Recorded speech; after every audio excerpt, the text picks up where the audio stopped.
Is it always necessary to take a biopsy in pancreatic cancer?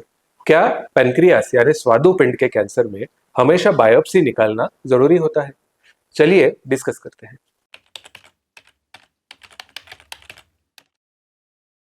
नमस्ते, मैं doctor Aditya Kulkarni, gastro and cancer specialist OSS clinic Pune में practice करता हूं और मेरा एरिया ऑफ इंटरेस्ट है डाइजेस्टिव सिस्टम के और पेट में पाए जाने वाले कैंसर्स और उसकी लेप्रोस्कोपिक और रोबोटिक सर्जरी से सक्सेसफुल ट्रीटमेंट।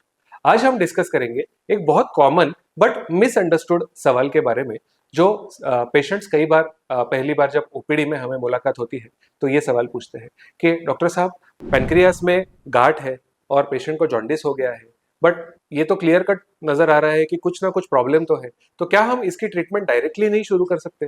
क्या बायोप्सी लेना हमेशा जरूरी होता है? या फिर कभी कभार अदर वे राउंड के डॉक्टर, हमारे पेनक्रियास में कुछ सस्पिशन है कि गांठ है और दूसरे डॉक्टर ने हमें बताया है कि बायोप्सी लेने की जरूरत है, बट हमने ये पढ़ा है कि बायोप्सी से डिसीज जो है, अगर कैंसर है तो वो फैल सकता है या फिर ब्लीडिंग हो सकती है या फिर कई सारे अदर कॉम्प्लिकेशंस हो सकते हैं, तो प्लीज हमें बायोप्सी नहीं करवाइएगा। तो ये दोनों चीजों में बहुत ज्यादा मिसअंडरस्टैंडिंग है, मिसमैच है। तो सबसे पहले हम इसके डेप्थ में जाने के लिए ये अंडरस्टैंड करते हैं कि एग्जैक्टली बायोप्सी क्या होती है और पेनक्रियास के जो गांठे हैं उसमें बायोप्सी किस प्रकार से की जाती है और इसके एडवांटेजेस और डिसएडवांटेजेस क्या होते हैं। तो बायोप्सी, जैसे कि आप जानते ही हैं, एक टेस्ट होता है जहां पर हम उस गांठ से, उस सस्पिशियस एरिया से एक छोटा सा टिश्यू का सैंपल यानी कि छोटा सा एक बिट कलेक्ट करके उसको माइक्रोस्कोपिक टेस्टिंग के लिए भेजते हैं। इससे दो तीन चीजों की बारे में हमें 100% डायग्नोसिस मिल सकता है। एक, क्या ये पेनक्रियास की गांठ कैंसर की गांठ है? नंबर 2, अगर ये कैंसर है तो ये कौन से टाइप का कैंसर है, और जिस भी टाइप का कैंसर हो ये कितना एग्रेसिव टाइप का कैंसर है, क्या ये बिनाइन टाइप का ट्यूमर है? तो ये कुछ चीजें 100% हमें क्लियर हो जाती है। अब हम पैनक्रियास की अगर बात करें तो पैनक्रियास ऐसा ऑर्गन है जो हमारे शरीर के बिल्कुल पीछे की तरफ सिचुएटेड होता है, वर्टिब्रल कॉलम के बिल्कुल नजदीक।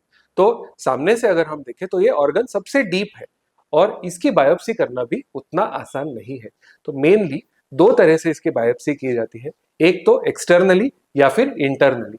अब इंटरनली जब हम बायोप्सी करते हैं तो इस टेस्ट का नाम होता है EUS गाइडेड बायोप्सी, यानी कि ये एंडोस्कोपी के द्वारा की जाती है और एंडोस्कोप और अल्ट्रासाउंड इन दोनों टेक्निक्स को फ्यूज करके हम EUS से उस ग्लैंड तक जाकर उसकी बायोप्सी ले सकते हैं थ्रू द नेचुरल रूट।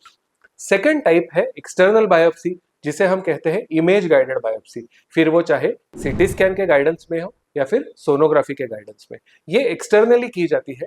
और यूजुअली दोनों तरह के बायोप्सी अगर हम देखें तो इंटरनल बायोप्सी ये ज्यादा बेटर मानी जाती है एक्सटर्नल बायोप्सी से, क्योंकि उसमें रिस्क ऑफ कॉम्प्लिकेशंस जो है वो कम होता है। अगर हमें क्लियर कट दिख रहा है कि पेनक्रियास में गांठ है, गांठ ने बाइल डक्ट यानी कि पित्ते की नली को जकड़ रखा है, कॉम्प्रेस किया हुआ है और पेशेंट को जॉन्डिस हो रहा है और ये गांठ जो है वो साइज में छोटी है और ऑपरेशन करके ये गांठ पूरी तरह से निकल सकती है, ऐसे केसेस में पेनक्रियास के कैंसर में बायोप्सी लेने की कोई जरूरत नहीं होती है। गाइडलाइंस के मुताबिक काफी क्लियर इंडिकेशन है कि अगर गांठ निकल सकती है, ट्यूमर छोटा है, तो इसे डायरेक्टली सर्जरी करके निकाल देना चाहिए।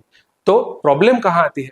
प्रॉब्लम तब आती है जब ये ट्यूमर जो है वो बहुत ज्यादा बड़ा है, सराउंडिंग जो भी ऑर्गन्स है इसको इसने पकड़ लिया है, फिर चाहे वो बड़ी आंत हो, फिर वो चाहे इंटेस्टिन को सप्लाई करने वाले कुछ ब्लड वेसल्स हो, फिर चाहे वो लिवर का कुछ हिस्सा हो या स्टमक का कुछ हिस्सा हो, तो ऐसे टाइम में हम डायरेक्टली ऑपरेशन को प्रेफर नहीं करते हैं।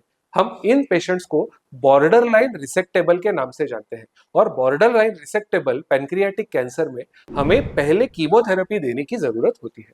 अब कीमोथेरेपी की अगर हम बात करें तो बिना कैंसर के डायग्नोसिस के कभी भी कीमोथेरेपी नहीं दी जाती है।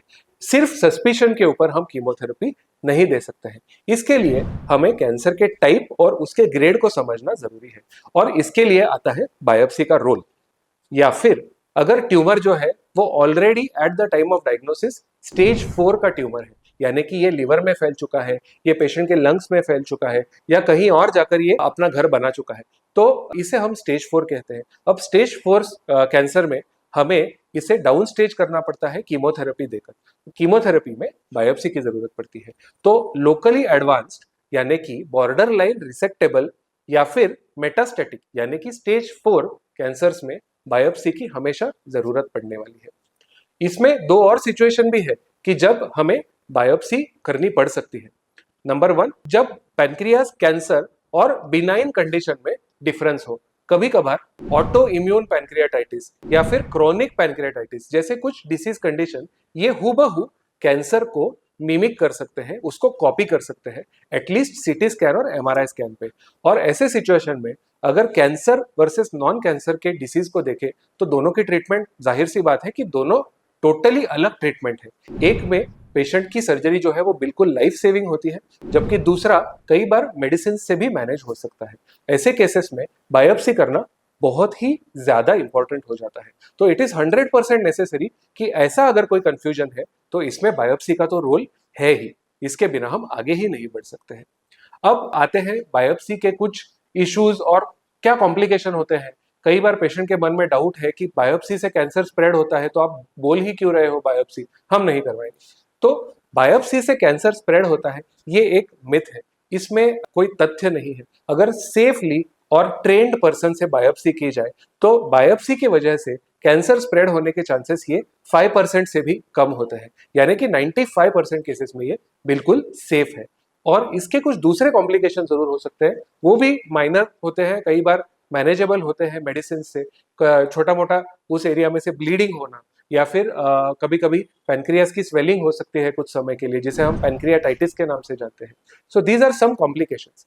अगर ट्यूमर जो है वो मेजर ब्लड वेसल्स को जकड़ा हुआ है, कोई मेजर ब्लड वेसल वो ट्यूमर से बिल्कुल नजदीक से होकर जा रही है, या फिर पैनक्रियास के टेल रीजन में अगर वो गांठ है यानी कि बिल्कुल पीछे की तरफ, तो ऐसे सिचुएशन में बायोप्सी करना कभी कभी बहुत ज्यादा रिस्की हो जाता है। तो कुछ सिचुएशंस ऐसे होते हैं कि जब बायोप्सी हम अवॉइड करते हैं। और लास्ट सिचुएशन, जब कहीं से भी बायोप्सी नहीं आ रही है तो हम नाभि के तरफ से हम दूरबीन डालकर सर्जरी परफॉर्म करके इसकी बायोप्सी ले सकते हैं, जिसे हम लेप्रोस्कोपी गाइडेड बायोप्सी के नाम से भी जानते हैं। तो लेप्रोस्कोपी गाइडेड बायोप्सी एक लास्ट ऑप्शन होता है जब इंटरनली और एक्सटर्नली हम बायोप्सी नहीं कर पा रहे हैं, तो कभी कभार लेप्रोस्कोपी गाइडेड बायोप्सी हम इसकी कर सकते हैं। तो अगर हम ओवरऑल देखें तो मोस्ट ऑफ द पेशेंट्स में बायोप्सी की जरूरत नहीं होती है। कुछ स्पेशल केसेस में हम डेफिनेटली बायोप्सी को कंसिडर कर सकते हैं, बट बायोप्सी का जो टाइमिंग है वो बहुत ही क्रूशियल होता है। इसको सही वक्त पर किया जाना पेशेंट की रिकवरी और उसके ट्रीटमेंट के लिए बहुत इंपॉर्टेंट होता है। अगर आपको पैनक्रियास कैंसर से रिलेटेड कोई भी सवाल है, you want to share your reports, get my opinion, please feel free. आप नीचे दिए गए कमेंट सेक्शन में लिख सकते हैं, मुझे कॉल कर सकते हैं या मैसेज भी कर सकते हैं। Thank you very much.